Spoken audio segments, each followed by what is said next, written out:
Eine historische Figur der deutschen Arbeiterbewegung, ebenfalls ein Libertärer, stammt das Zitat: Wer vom Staat frisst, krepiert davon.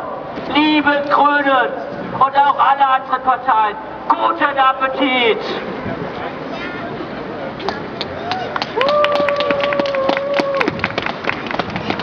Wenn ich überhaupt eine Wahlkampfempfehlung aussprechen würde, dann würde ich Martin Kliem von der Piratenpartei erwähnen. Der hat uns den Deal mit der Mainova AG vermittelt. Jetzt müssen wir zumindest nicht mehr in Angst und Schrecken leben, dass uns jederzeit bei Nacht und bei Tag, bei Nacht und Nebel wieder Strom und Wasser abgestellt werden soll. Dann gab es noch den kleinen, aber feinen Antrag der SPD-Fraktion im Kulturausschuss.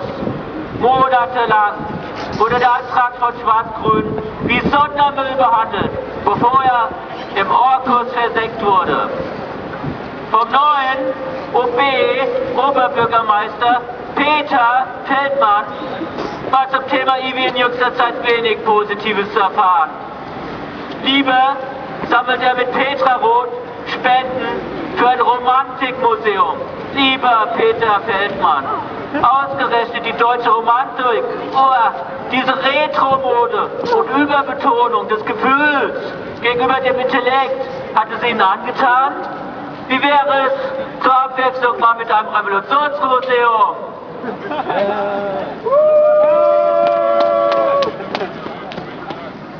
Auf die deutsche Sozialdemokratie ist in Fragen der Revolution bekanntlich kein allzu großartiger Verlass.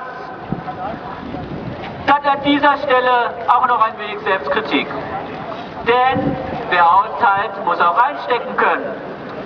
Wenn wir nicht in der Lage sind, Widersprüche offen und öffentlich zu thematisieren, endet unser Begehren nicht in Freiheit, sondern Diktatur.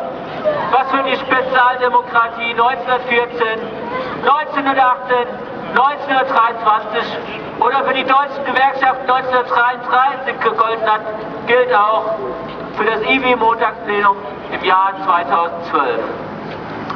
Das Versagen will nicht gar am Ende der Verrat, im entscheidenden historischen Moment durch Tatenlosigkeit zu glänzen.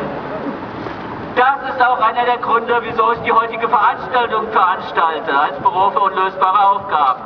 Ich wünsche mir einen glaubwürdigen Neuanfang für das Projekt IWI.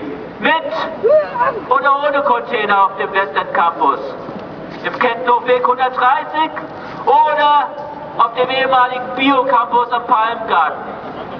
Dafür dürfen wir uns nicht verstecken, sondern offen und ehrlich in aller Öffentlichkeit fechten.